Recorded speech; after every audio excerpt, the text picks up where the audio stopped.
So hello everyone, and thank you for joining us for today. We're going to learn about all that is food and how food is working through our public libraries right now. I am Amy Olson, and I am your youth services consultant here at KDLA. If you have any questions at all or have things that you'd like to share with us, please go ahead and put your information or questions into the chat. Materials are available under PDFs and slides in the Blackboard Learn window. And this webinar is currently being recorded and will be available within 1 week. And one other thing is captions are also available. You can click yes at the top of your screen to see the captions within Collaborate, or I'll put a link in the chat where you can use the stream text link in order to access it. And so let me throw that into the chat for you right now. And I have one more task to do, is I need to reset our captioner so we have her just right. And then we're going to be ready to go. So we have 4 amazing food, I don't know, gifters. We'll just say gifters from throughout Kentucky here that have come to share with us. And I'm actually going to just pass the mic so we can get started and you can hear the pertinent information instead of listening to me chat.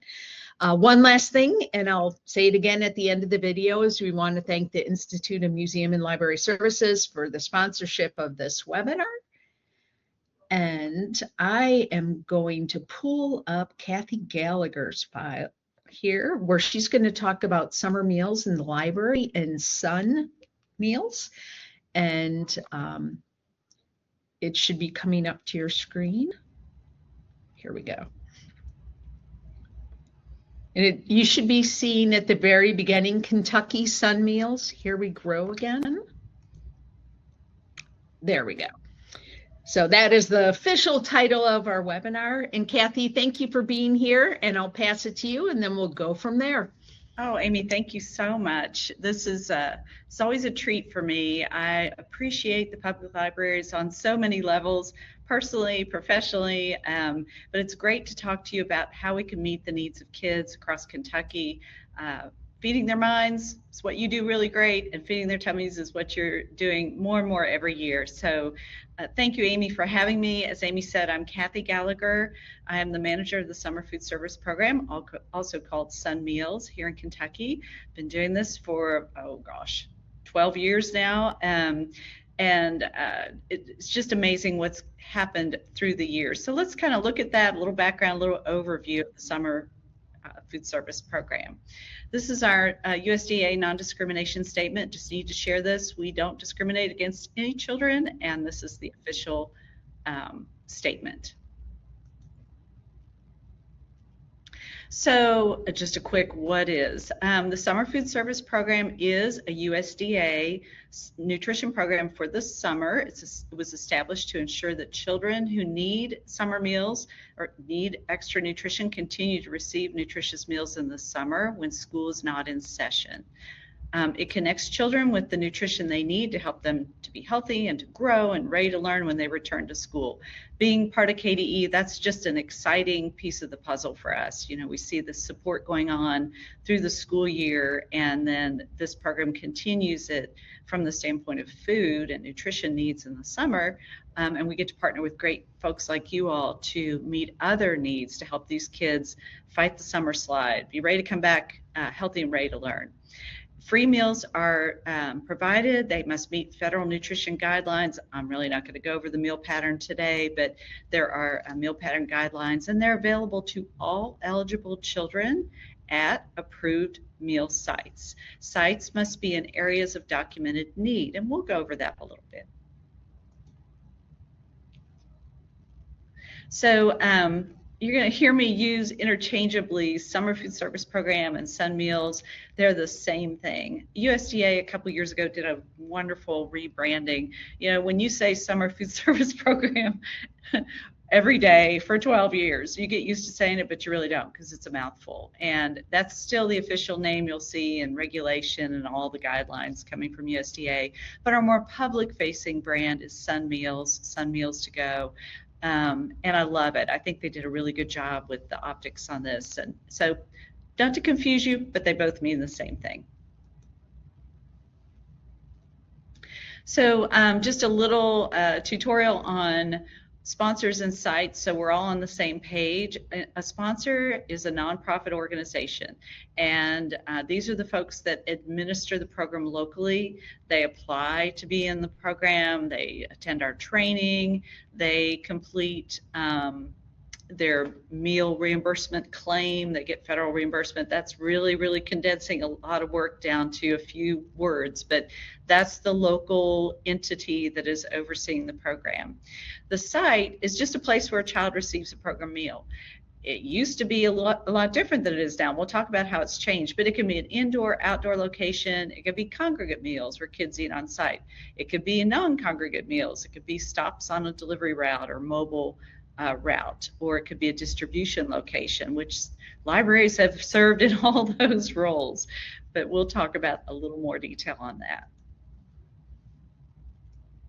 So just a quick look at what's going on with the numbers in Kentucky, and there's obviously a big gap in here because it didn't make sense to include the numbers during the pandemic. You may or may not know that when the pandemic, when it just really kind of became a big issue and schools closed, all the school systems switched from serving national school lunch program meals to summer food service program meals.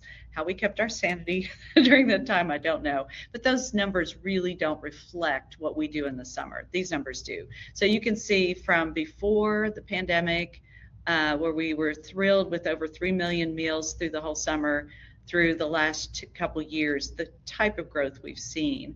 And there's some good reasons for that growth. We'll talk about that a little bit, but it's just an exciting time because we know without a doubt every summer we are reaching more and more kids that benefit from these meals, and you all are doing a big part of that work. This is what it looks like, or what it looked like in 2025. There were 55 library sites. We had one library sponsor, Lawrence County Public Library. Libraries served almost 136,500 meals, and of that number, almost 90,000 of those meals were rural non-congregate meals. So bravo, amazing. You all do an amazing job every year, and it's just great how you are so flexible and you take these new options and flexibilities and run with them to truly be a food source and a hub for your communities for kids to get good meals. So we'll talk a little bit about eligibility, just to kind of back up and say, okay, we know sponsors, sites, we know numbers, but what are we talking about when we talk about eligibility? So it is a program that's designed for areas where income is lower. So that has to be documented. It's usually free and reduced eligibility, looking at attendance areas of schools, but we also in Kentucky have done a little pre-checking, so we're able to, we know most of the state is eligible, and we have something called countywide eligibility that basically, I think it's 110 out of 120 counties are eligible across the county from border to border. And that really saves people a lot of time and trouble. I'll show you a map in a minute. But there's also other ways to determine eligibility if you're not one of those counties. There's USDA has an eligibility map. You can check with us. You can check with the local sponsor to make sure you're in an eligible area. I guess my point is the location where the kids get meals has to be documented as serving low-income children, if that makes sense. And I'll be happy to answer any questions about that. So this is just a visual of the mapping that we do, looking at the counties that are eligible throughout the whole county, and it's probably pretty obvious to you that the red counties are countywide eligible and the blue are not, simply because there's just parts of those areas that would not be eligible. No big deal. Eligibility can still be determined by school attendance area, census data, a variety of other methods. we have it's very rare where we cannot qualify a site in Kentucky. So another thing to think about is if you are not currently participating and you think you want to be a site, this is something you could check, or you could just check with the local sponsoring organization. We'll talk a little bit more about that, or you can contact us to see if there is a need. This little snip of a map is from the capacity builder map that USDA provides. If we were, it looks like there's sites on top of each other, but we're looking from a pretty far distance. If we were to zoom in, we would see that the sites are not on top of one another, but we do want to be sure that we aren't duplicating meals, or, you know, is there a way we could serve children that are not in an area that's already served? That's our goal when we add new sites, is to reach children that are not getting meals already. So things changed a few years ago, largely as a result of what happened during COVID, when children were eating non-congregate meals. Obviously, they weren't gathering and eating meals together. Because that went fairly well, Congress introduced a bill to expand meals to non-congregate meal service in rural areas where children could not get access to congregate meals. And, you know, some other, you know, meals could be handed to parents, some other flexibilities. And that was, you know, it was signed into law, and then it was put into regulation at the end of 2023. So those big numbers we saw earlier, that growth is largely due to the fact that their children do not have to stay on site and eat meals in rural areas. Some children are still eating congregate meals either by choice or because they're in an area that's not considered rural.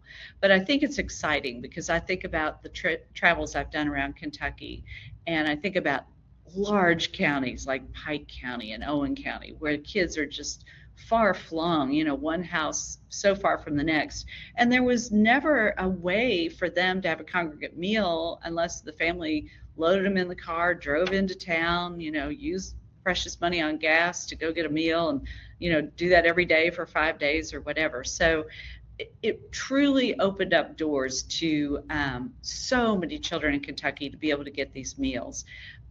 So that's where we are now. We have rural non-congregate, and in the urban areas, congregate meals. So a little bit more about that. So rural non-congregate meal, again, these are in rural designated areas. They're typically provided as grab and go, or they could be kids come in to your library, you have a program and you could give them a meal and they could leave. They don't have to stay there and eat. Meals can be handed to parents or guardians. When that says provided to, it doesn't mean we're providing meals for them, but they could actually be handed to parents and guardians, so a grab and go situation is perfectly fine. And meals can be provided for multiple days. So I'm sure we'll hear more about that. We've had some great participation from libraries acting as a pickup site for multiple days of meals. Great work that you all have done. It's amazing. But you can still serve congregate meals in a rural area. I don't want to say it has to be one or the other, because there are advantages to congregate meals. So congregate sites typically seen in an urban area. They do allow for, you know, one-on-one, face-to-face enrichment activities. The children stay and eat. In those low-income neighborhoods in the cities, the children really need meals, and what a trusted, wonderful place for them to get meals, the library, public library. So, you know, it's great that we have variety. It's great that we have two different models, and we see both of them working. And I think you know, I know there are people on here that are in rural areas and people are in urban, so I'm sure we'll have some questions around this. But it does work well. We're seeing a growth even in the urban areas too. So as far as what can be provided, you know, we can serve all summer. We can serve one day for a special event. You can have meals Monday through Friday, or, you know, every other day. You can receive supper. You can't do lunch and supper together, but if you did lunch Monday through Friday and you want to do a supper meal on Saturday evening for movie night or something, you could certainly do that.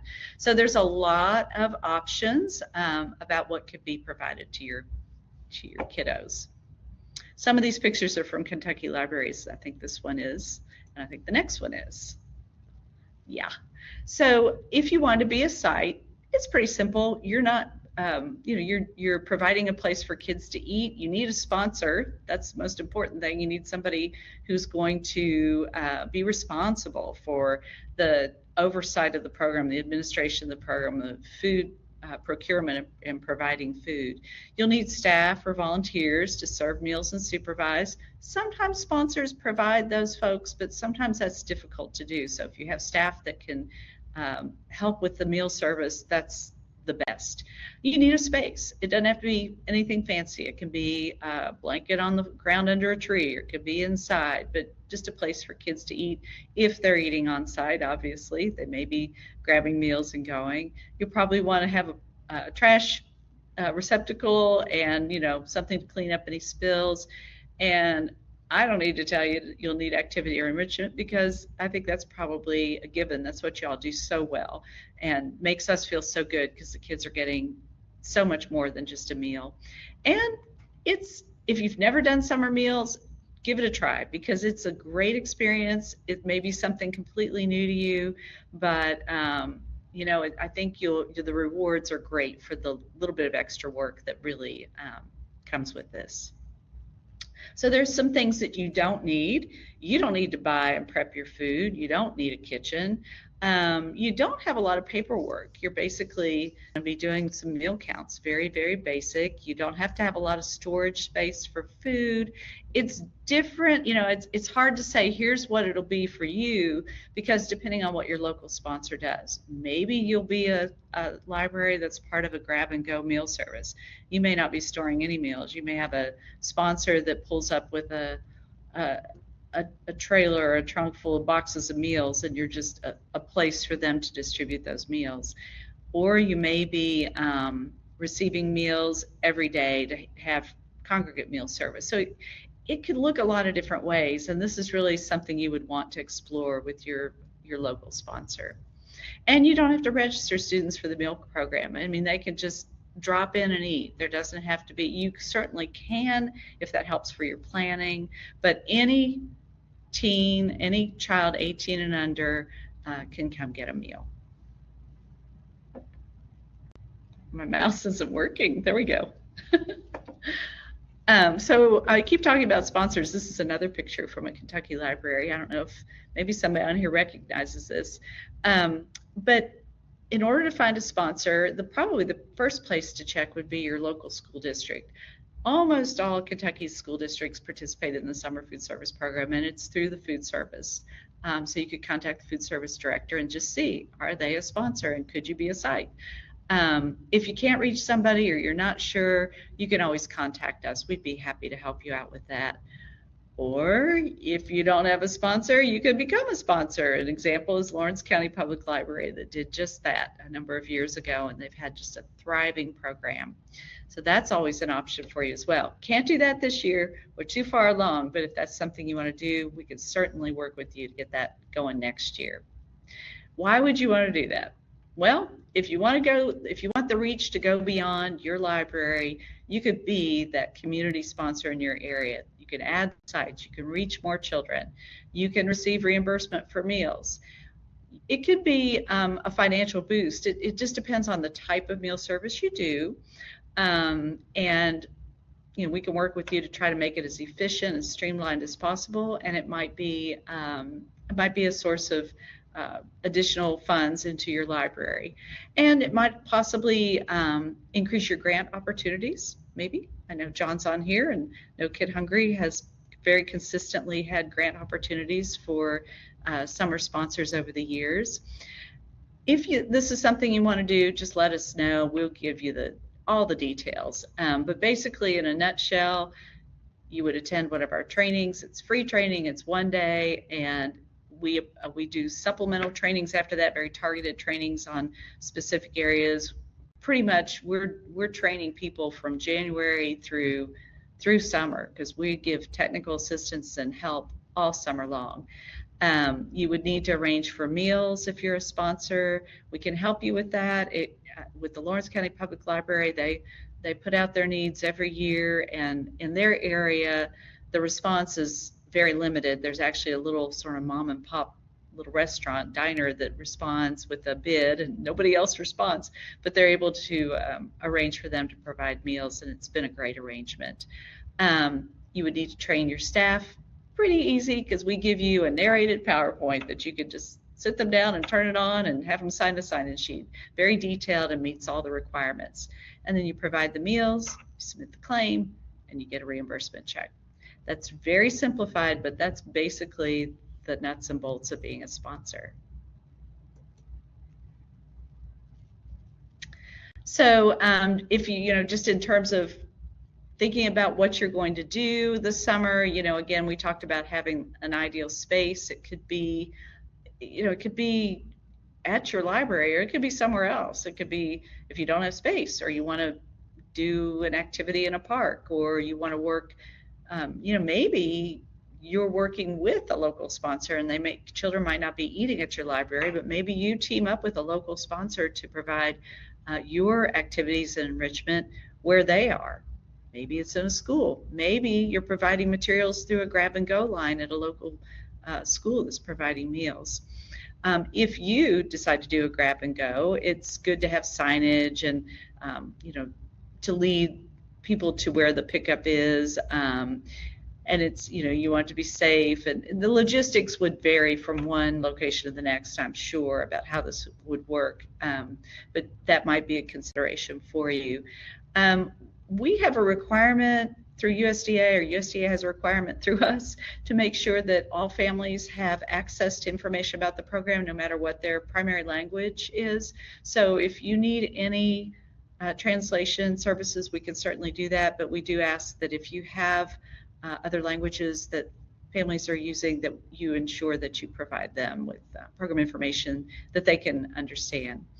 Some really basic rules about the program, just depending on where you are, if it's congregate, just the rule that children stay on site when they eat, that sort of thing. It's helpful to have signage for that. And then just, using this as a teaching opportunity about the value of nutrition and trying new foods. And there's just a lot of opportunities for you to interact with the children and just give them a great experience.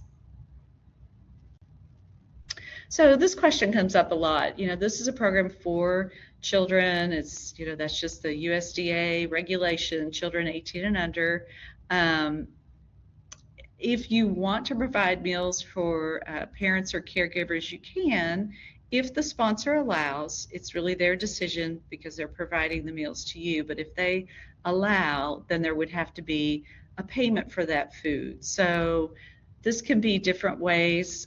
We've seen situations where the sponsor determines the meals cost, I don't know, we'll just say $3 a meal, and the parents pay for the meal, $3 or whatever. That's sometimes a little cumbersome because you're handling money, but that's one way to do it, and it's just keeping track that those funds have been collected for the meals. Another possibility is to have donations or grant money to cover the cost of meals. Just keep track of how many adult meals are provided, and the sponsor would actually show that there were funds other than SFSP funds that would cover the cost for those meals. Another thing to do is just create outreach information about where local free food programs exist, whether it be food bank or maybe there's other outlets for parents to pick up meals for the pantry at home. And then I think it's always great if you're in an area with a farmer's market to find out if they do the double dollar program or what they can do to assist families with food. So unfortunately, there's not a whole lot of flexibility or a lot of options or avenues through the summer food service program for meals for adults, but because you have the kids there, it's an opportunity for you to share other resources with them.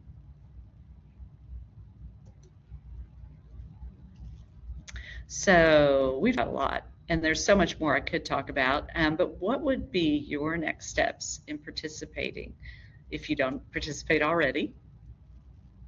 So you want to become a sponsor? We can work with you to be a sponsor in 2027. Contact me if you're interested. We'll make it happen. We'll answer any questions you have about it. We want you to make an educated decision on this. Or are you in an area where you must be or choose to be a congregate site? We can help you with anything you need. You get hooked up with that local sponsor so you can serve meals on site and provide food and feed their minds as well as their empty tummies. You want to be a non-congregate site, you could, if you're in a rural area and that's approved, you could serve meals to go and provide enrichment along with that enrichment to go. So you're still meeting the physical and mental needs of the kids.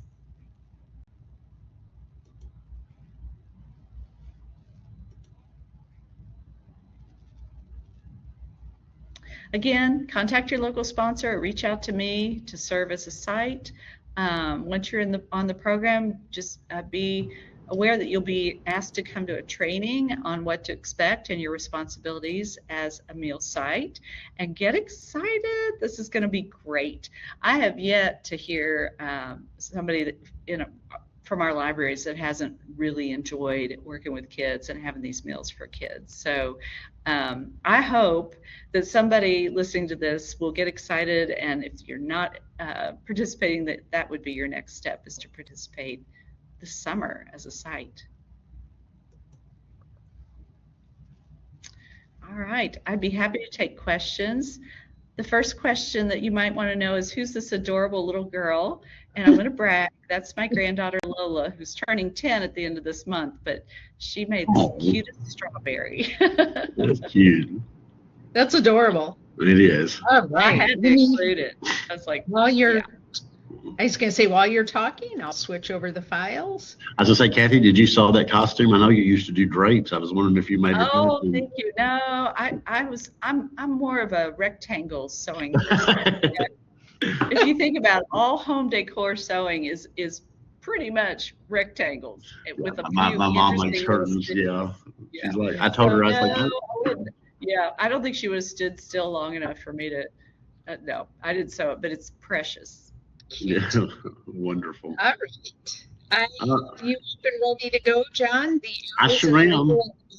I'm going to hurry through my slides because Cathy touched on a lot of the points, and I'm just going to kind of re-emphasize some things that she said in ways to supplement what she commented on.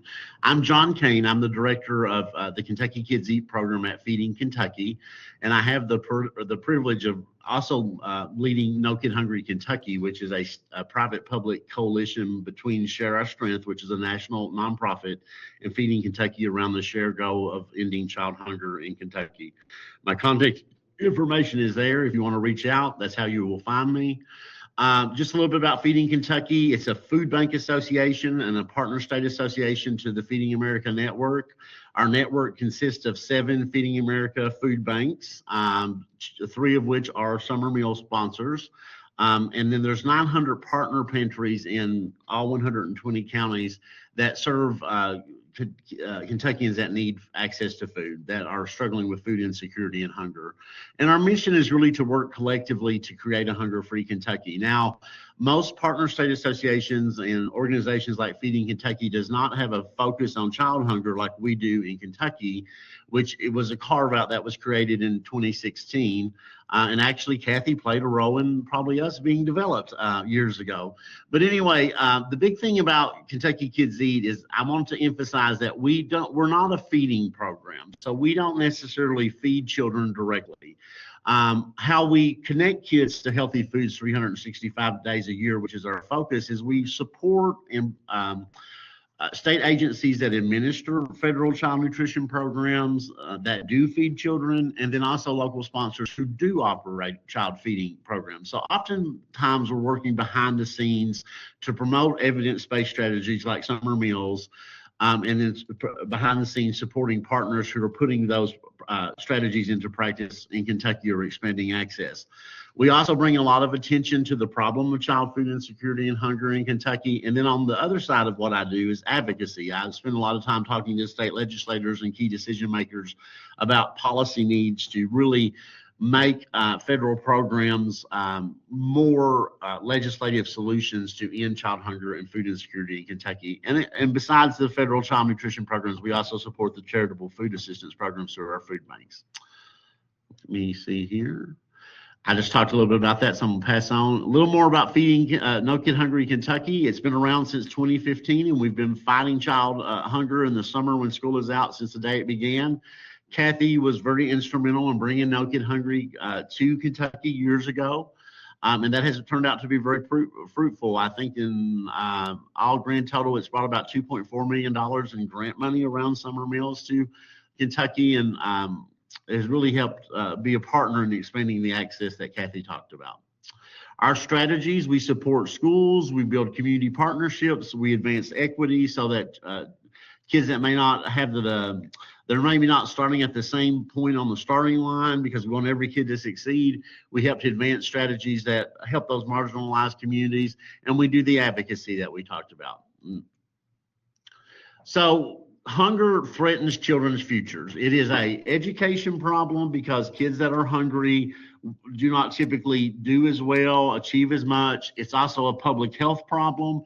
And among the Healthy People 2030 objectives, which are come out every 10 years to goals that are to improve public health of America, actually among those 230 some goals is to increase participation in the summer food service program. So hunger threatens the health of children. And then also, when you think about it, kids that don't do as well in school likely don't attain as much education. They're not necessarily really as qualified or have as many job opportunities when they get older, and also impacts the economy. And those health issues as a child turns into chronic disabilities as an adult that actually cost the economy even more. And this kind of schematic kind of talks about that progression of malnutrition leads to growth and cognitive impairment, weak immune system, they miss school, less academic performance, and it sets off a cascade of events that trap children in this hunger poverty cycle. So food insecurity and hunger are two different concepts.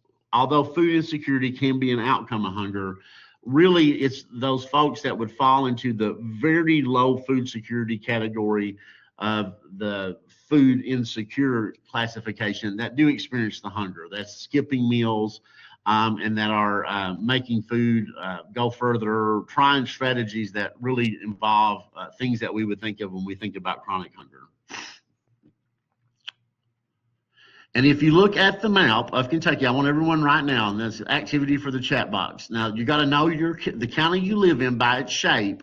I want you to find your county and put the number that corresponds to it, and put that in the chat box. And once you find that number, that's how many, one in whatever that number is, kids in the county where you live lack access to enough food at times throughout the year for an active and healthy life. So I'm seeing 1 in 4 kids, 1 in 5, 1 in 6. I live in Perry County, which is in southeastern Kentucky, down in the orange areas.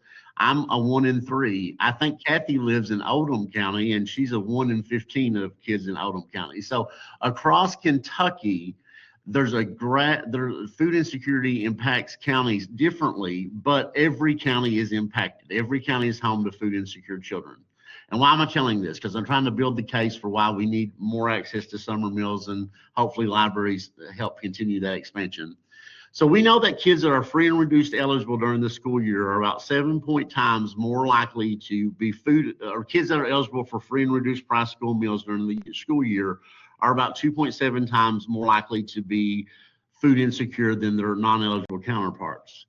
If you look during the school year, Kentucky has about 673,000 students that attend a school that participates in the National School Lunch and School Breakfast Program.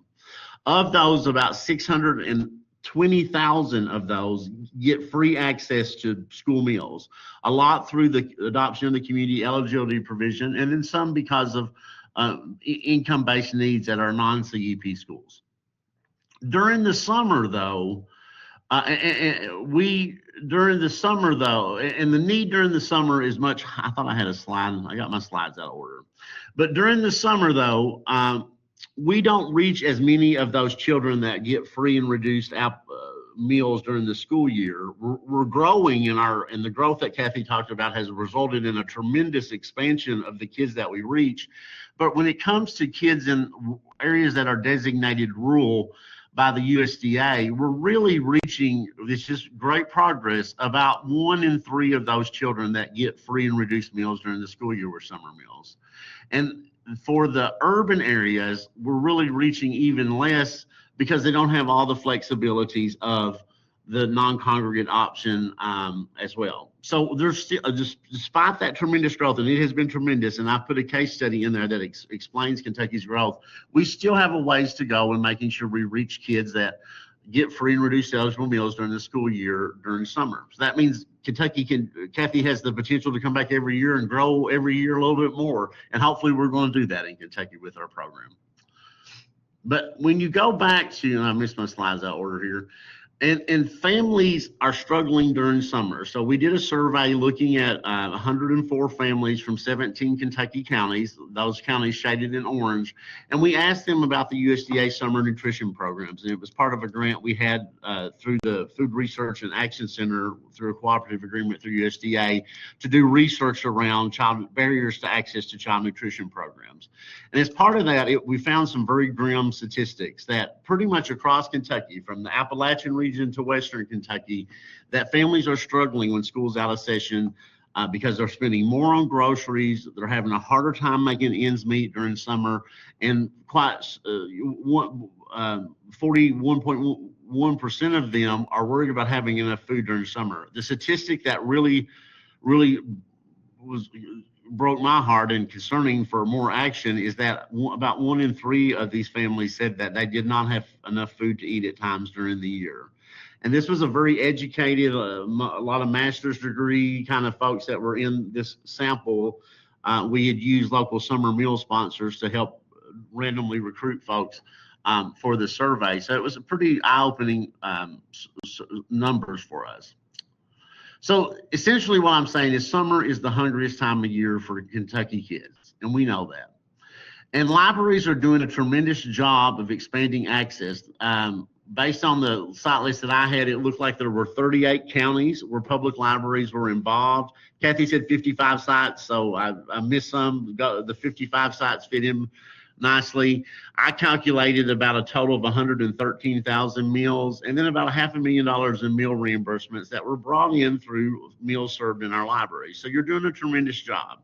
And some of our libraries, particularly like Kenton, Madison, the Lexington Fayette County Public Library, and Pulaski County, they all are doing multiple summer meals at their branches as well. So that's why we have more sites than we do counties involved. But essentially about 1/4 of Kentucky counties have public libraries who are participating in summer meals.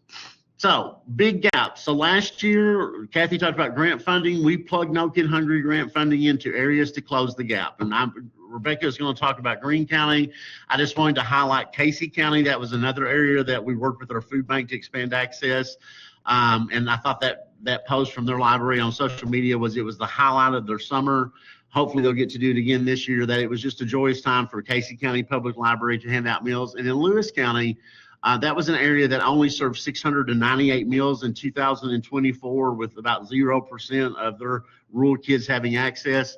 And through a partnership that we got with the UMC Food Ministry, we increased in the public library as the local site. 85% of kids had access with over 113,000 meals served in Lewis County last year. And we are very appreciative of KDLA and Amy and Hillary for helping us make those connections with those sites. So you guys are making a difference.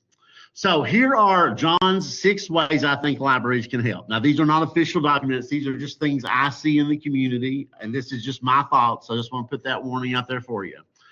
Be a sponsor.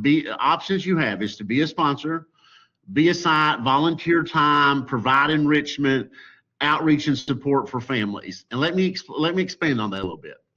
For a sponsor, I think where libraries could really help us out, continue closing those gaps in access.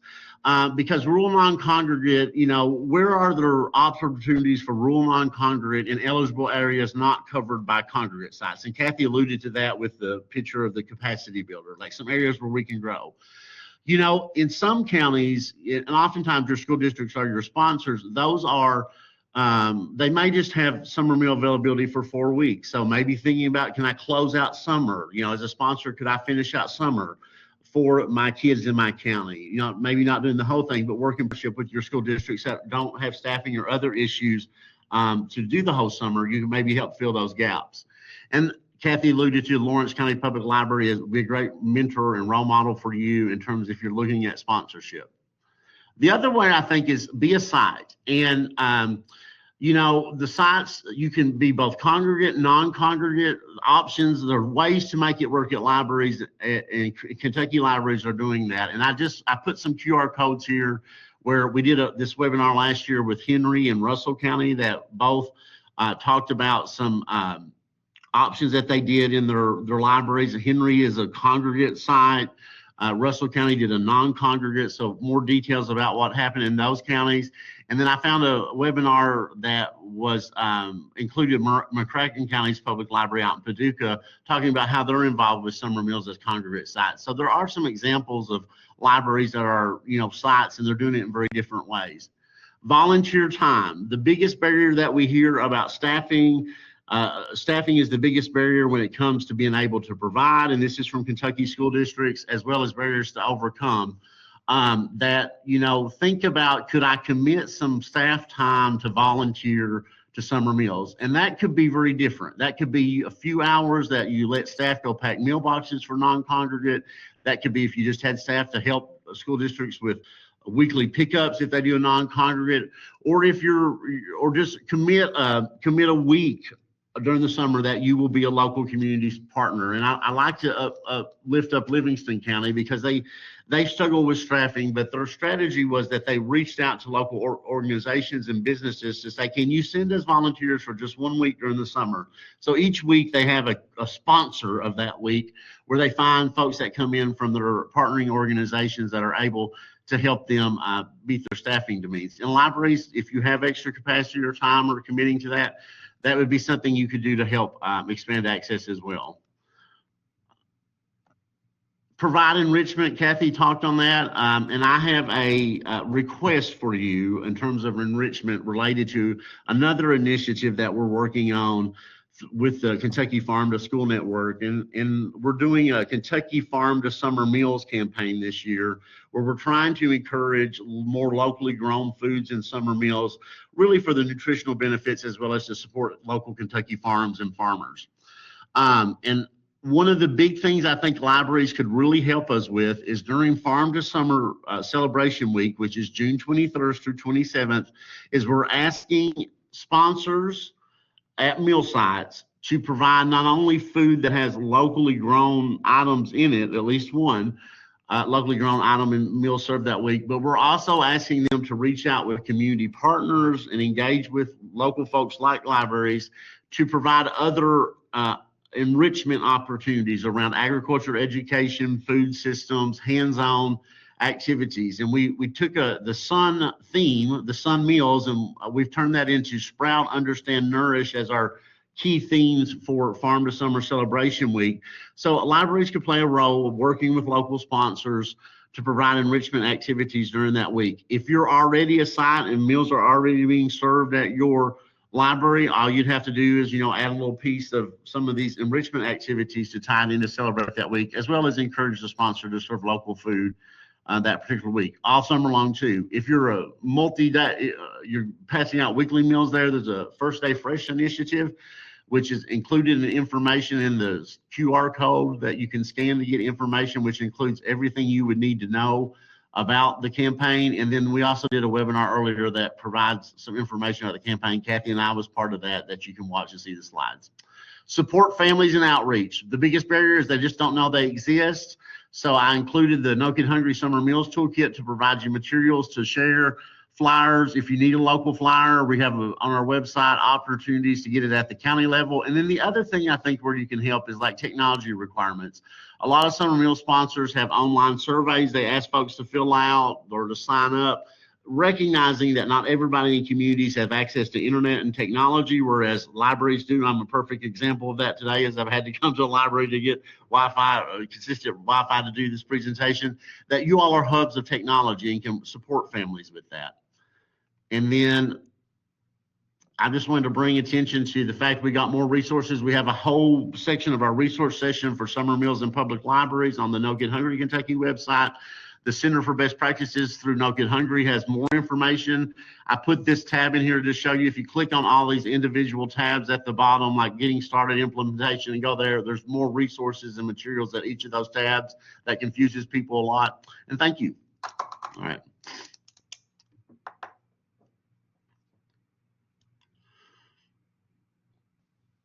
All right. Thank you. That was a lot, John. I'm thankful that we have this recorded. This is amazing. I know, and I put all, and that was the QR codes today, trying to make all those so that folks could get the resources afterwards, because I was having technology issues all day this morning.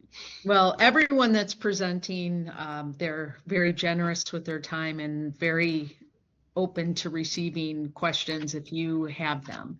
So I'm just put up here. So Rebecca's going to come speak to us and tell us about what they're doing at her location. So this is just one example, one option for what you might do at your location.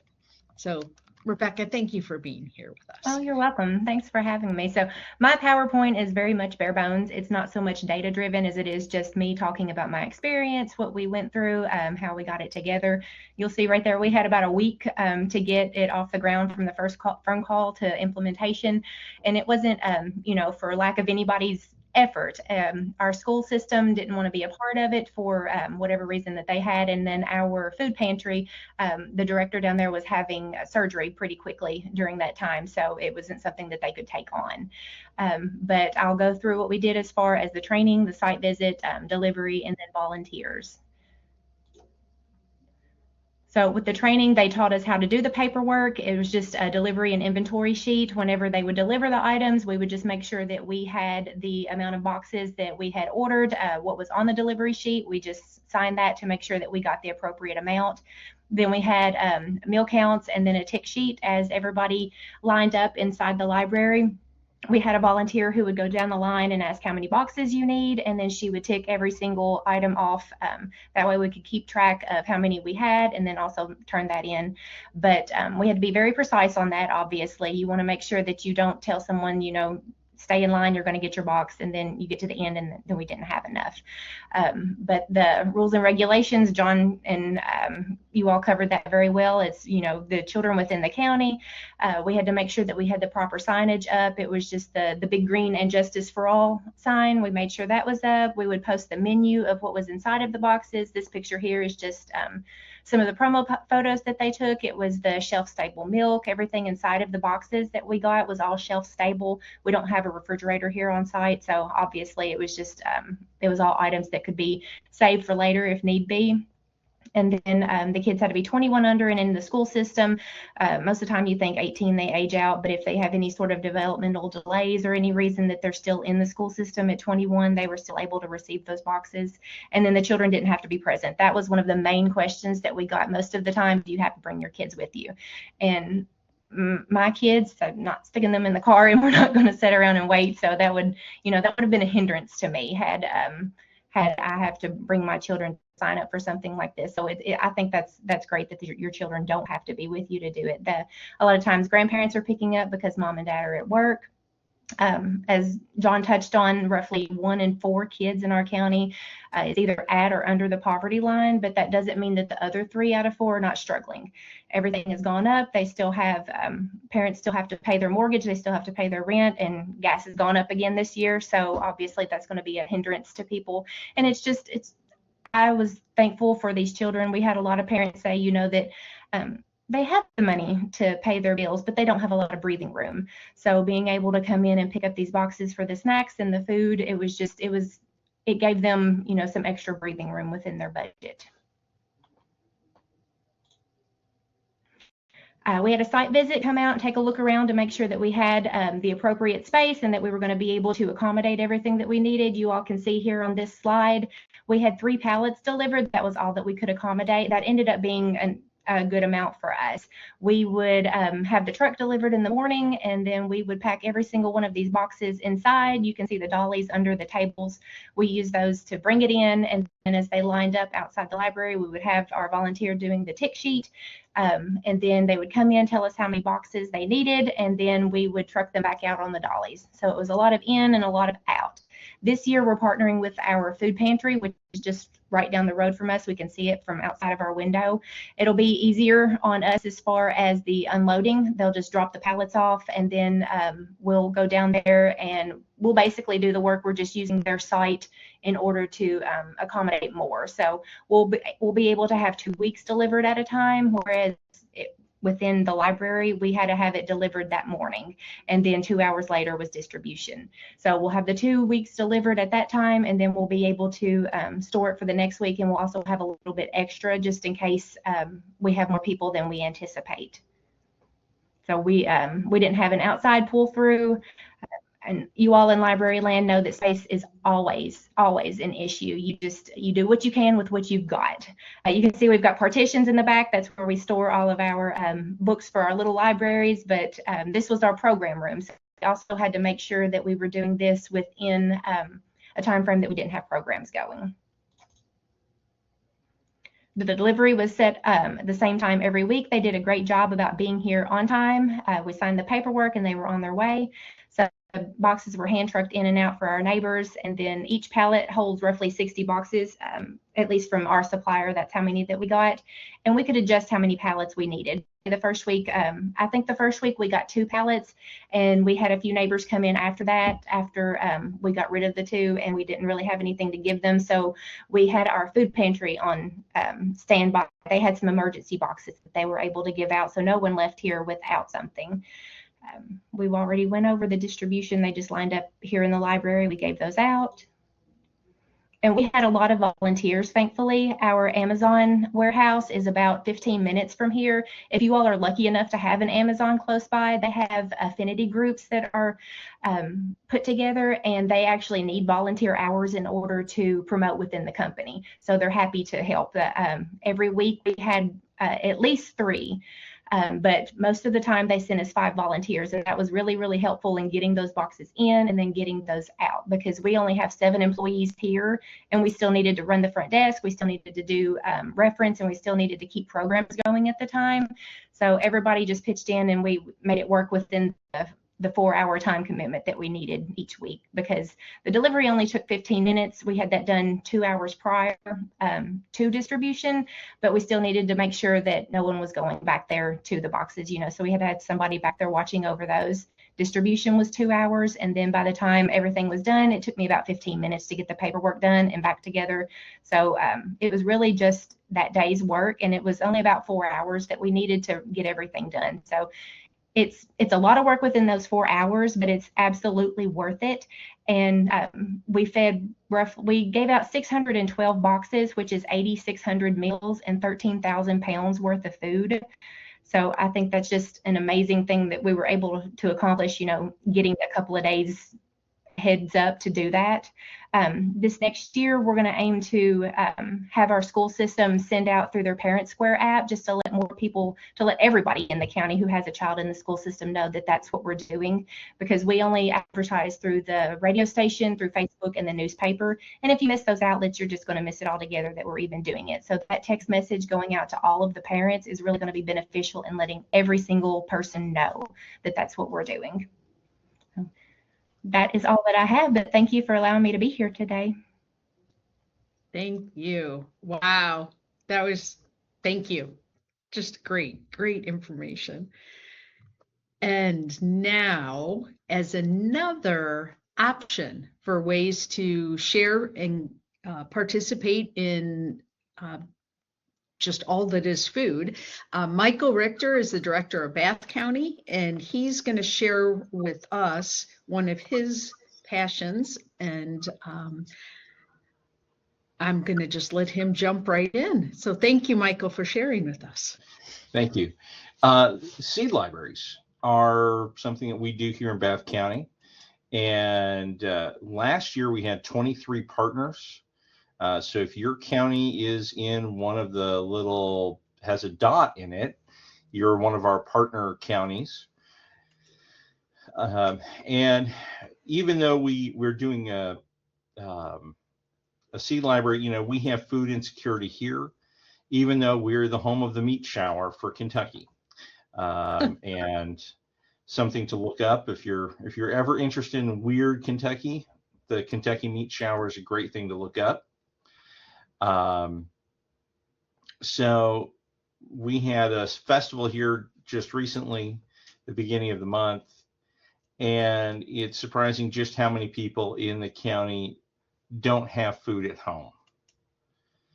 So we decided to go with a seed library a few years ago.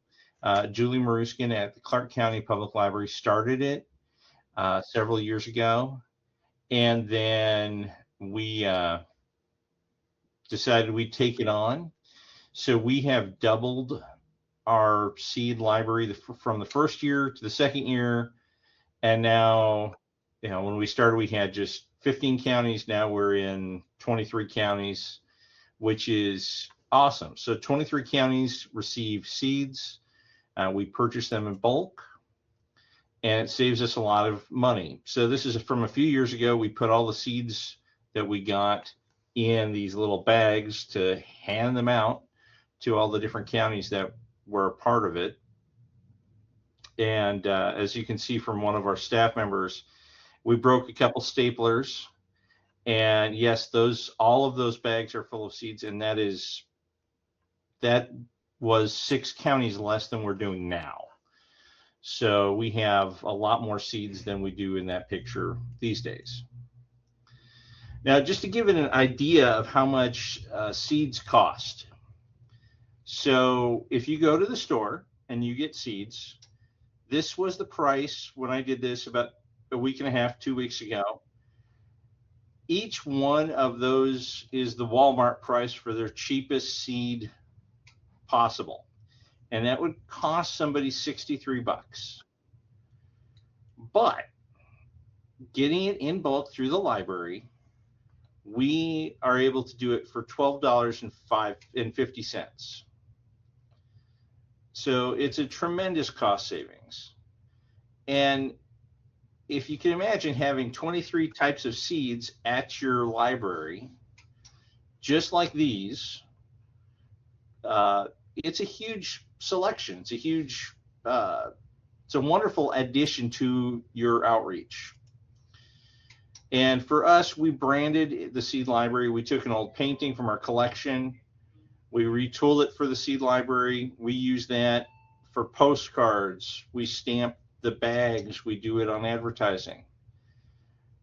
We try to make the seed library a real part of our regular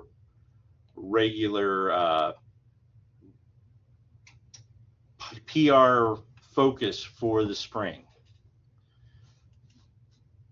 And just to give you a really good idea of how much a seed library is worth, and this is just for 10 feet. So if you think about 130 square feet, so a little bit larger than your bedroom maybe, that is, I've put down here what each seed is. So pumpkins give about 3 pumpkins for a 10-foot row, and it would save you about $5.30. Well, if you just did those 13 rows, 10 feet, it's a savings for a person of over $420. And it's a big, it's a 40-to-1 return on investment. So if you have somebody on your board who's all about return on investment, you can say, I know something that can return 40-to-1. And they'll go, what did you say? And then you'd say, seed libraries. And we have all these different seeds. This is this year's list of seeds. And as you can see, you get a lot of seeds for each little pinch. If you look over there, tomato seeds for Ponderosa red tomatoes, it's 120 seeds for just a little quarter of a teaspoon. And we have germination rates that are between 90 and 95%. So the vast majority of those seeds are going to sprout. And then you need to put them in the ground. And that's going to mean that you're going to have a lot of food potential. If you just use the seed library food for here from us, and you planted it in your backyard, you'd have enough food to have vegetables for the family of 4 for a year.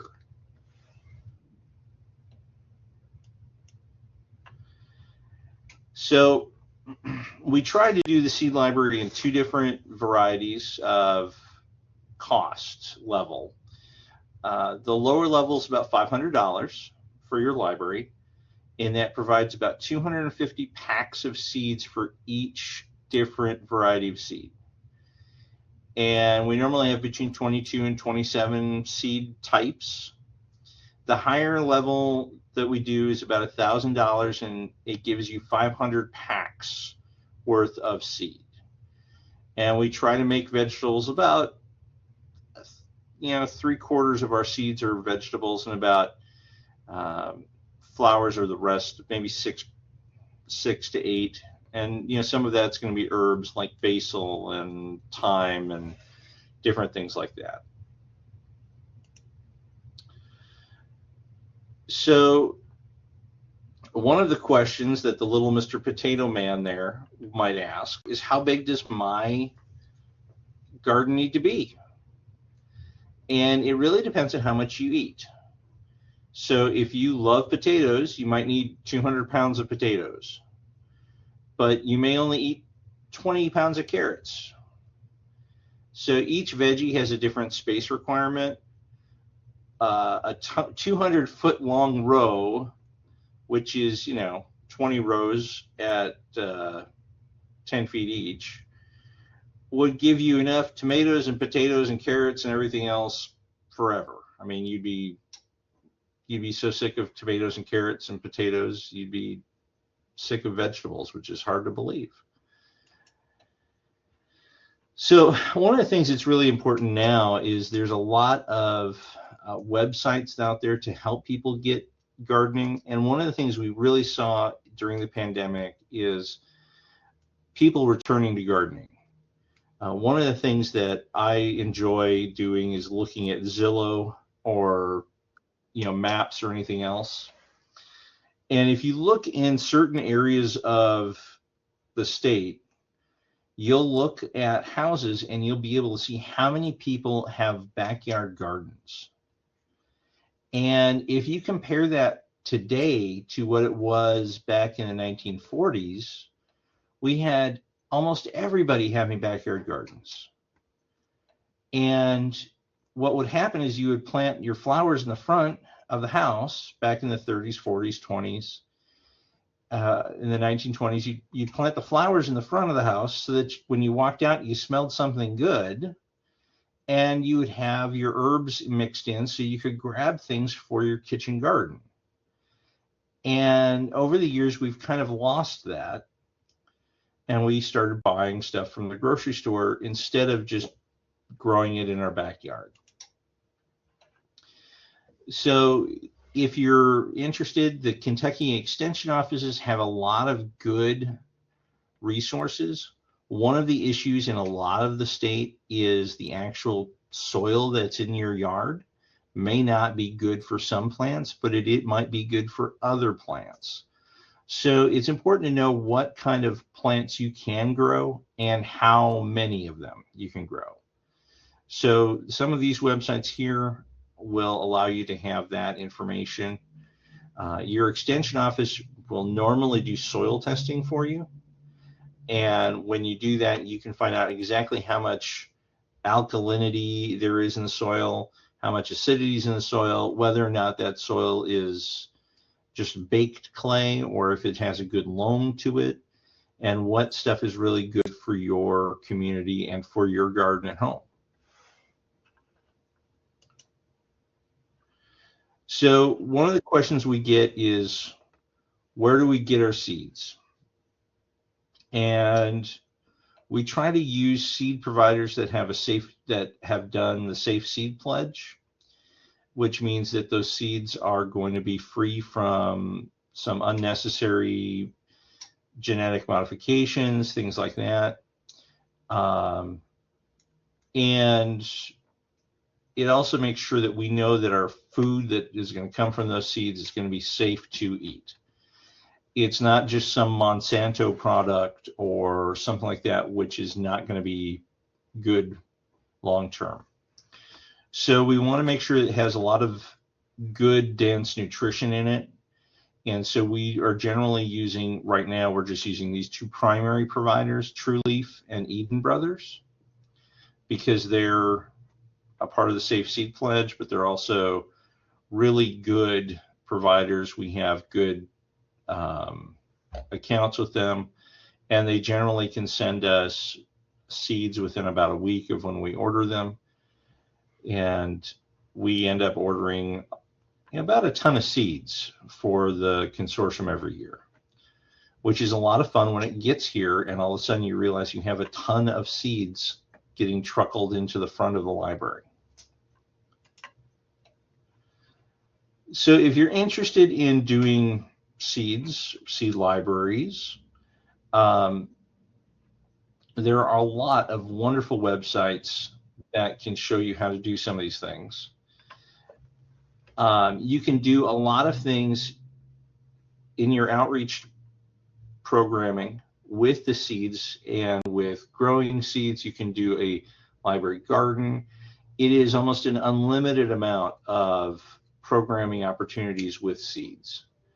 One of the things that when we do work with volunteers, when they pack the seed packets, we actually participate in a Volunteer of America award, and they receive awards based on how many hours that they volunteer. And so we have hundreds of hours that go into this, but it's a fun and good time for everybody that's involved, and often just a great experience because they're going to pack seeds and be able to eat what grows. And so if you think about Kentucky, one of the things that we have here is a big Shaker Village. And unfortunately, I couldn't find a picture of the Shaker Village for this presentation, but they did do a lot of seeds there. And it's something that pretty much any one of our libraries can do. If you have questions about seed libraries, you can email me or email Holly Howard here at the Bath County Library, and we'll be more than happy to help you out. Thanks, Amy. Thank you. Wow. So this was just an afternoon of incredible information and inspiration, I'd say. So, and puns. I just saw your last screen. Good one. So thank you guys for all being here with us today. Let's see, we do have, I just need to pull it up, a survey link. If you would do that at some point, that would be lovely.